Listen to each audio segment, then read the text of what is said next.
If that video didn't give you slight goosebumps or the feeling of uneasiness, I don't know what will. Because in today's video, we are going to be diving into why the end dimension in Minecraft is absolutely terrifying. So make sure you smash that like button, subscribe if you're new, and grab some chips and dip because we're going to get right on to it. So I'm sure many of you watching this video right now have gone to the end or at least heard of the end dimension in Minecraft. If some of you somehow don't know what it is for some odd reason, well, it's a dimension in Minecraft that is home to the Endermen and the almighty Ender Dragon. It requires players to embark on a small journey to gather tools, weapons, and armor, as well as gather materials to craft the Eye of Ender, which helps players navigate to the portal, which is underground in a stronghold. If you have spare Eye of Enders, you have to use them to put it around the frame of the portal in order to activate it.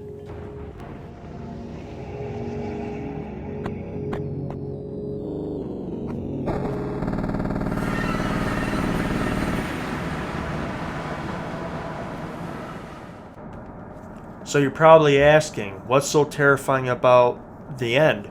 Well, hold on a second, because I'm sure us players can agree that Minecraft in itself has some eerie moments. I mean, the first thing that comes to mind is, of course, cave sounds. I mean, you could be mining in a mine shaft or just negative like 20 underneath the surface and get slapped by the most diabolical, unexpected cave sound imaginable.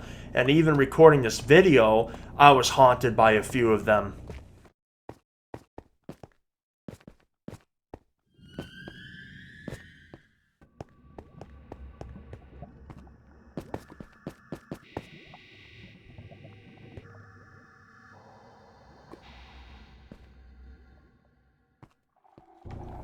On top of the variety of cave sounds you could be haunted by, you also got the Deep Dark and the Warden that came out not too long ago, which pose a serious threat. I mean, the Deep Dark in itself, you have limited visibility, so you can barely see, and then the Warden pops out of nowhere, and he's basically nearly invincible. If you think about it, it takes forever to kill him, and then by that point, he probably killed you, so that could be terrifying in their own ways.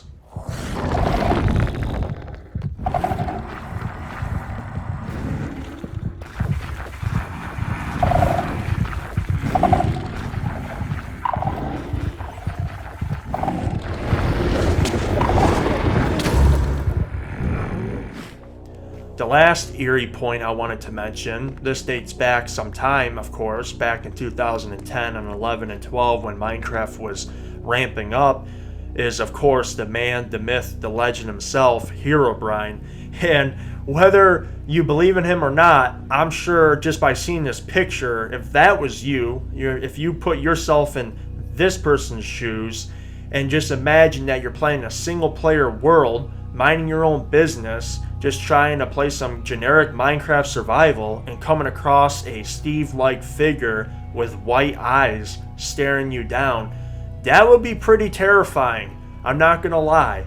But I had to bring up Herobrine because, of course, when we think of scary things in Minecraft, cave sounds, Herobrine, and now like the Warden and many other things.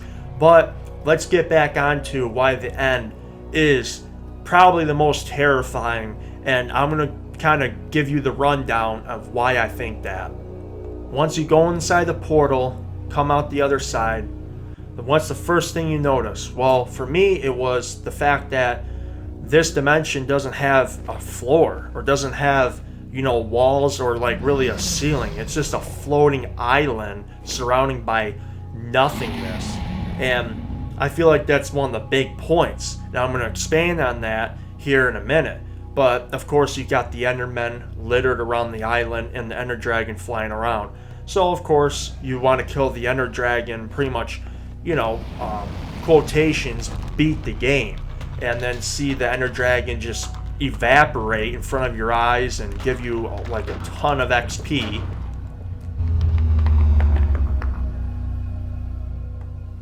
So once you defeated the Ender Dragon and got all the XP that it dropped, and let's say you even switch the game mode to peaceful, well, what are you left with? Nothing. It's just you and a floating island of nothingness. I mean, you got void surrounding you everywhere. And this is kind of leading up to my point of why the end is terrifying in its own way. And, you know, Minecraft in itself, a lot of people say, man, like the feeling of isolation, you know, like that you're isolated and you're all alone against all these hostile mobs and just a big world is kind of eerie in itself, you know, and exactly, the end cranks it up a notch. The only thing is with the newer version of the end is when you fall, when you're in creative, there's like a floor. There's like an actual floor. You can go very far out with the X coordinate and actually arrive to the end city. But in the older version, I went in creative and went invisible so I don't die. I jumped off, as you can see, and holy crap, you just fall endlessly.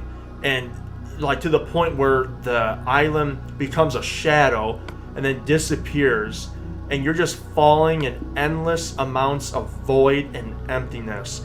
And that right there, I mean, just seeing nothing but the purple haze, and that is just terrifying, man. Like, I don't even know how deep it goes, like how long you will fall for, but man, I mean, just try it out. Go on the older version of Minecraft, the PS4 or the Xbox One with the Legacy Edition, and try it out and really see if there's an end to it, man, because I feel bad for Steve if that ever happened to him.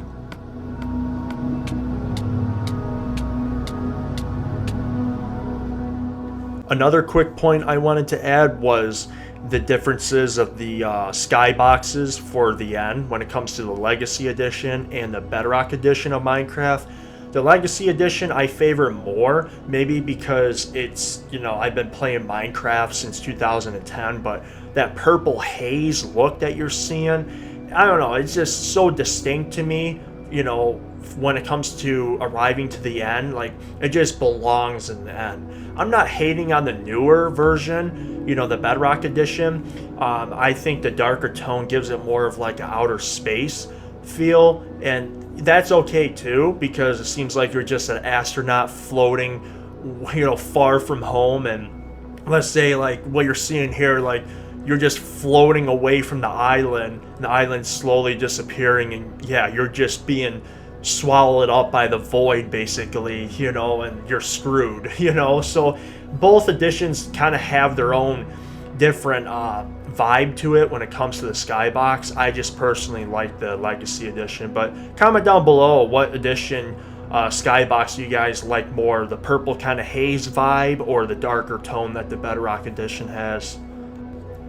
The last point I wanted to mention was the soundtrack that plays inside the end, and C418 is a mastermind, because the end soundtrack, which is something I've been playing in the background of this video, is perfect. And it starts out like the overworld, like the generic Minecraft music that we all know and love, but then it gets distorted and glitches out and then transitions into a different soundtrack.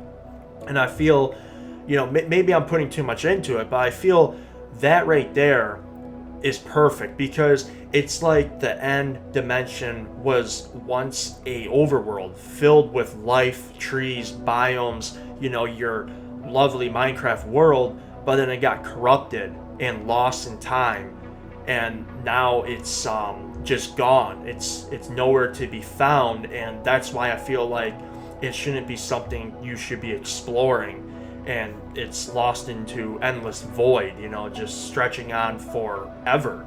And that right there, you know, the soundtrack on top of the emptiness that the end has, is why the end dimension in Minecraft is absolutely terrifying.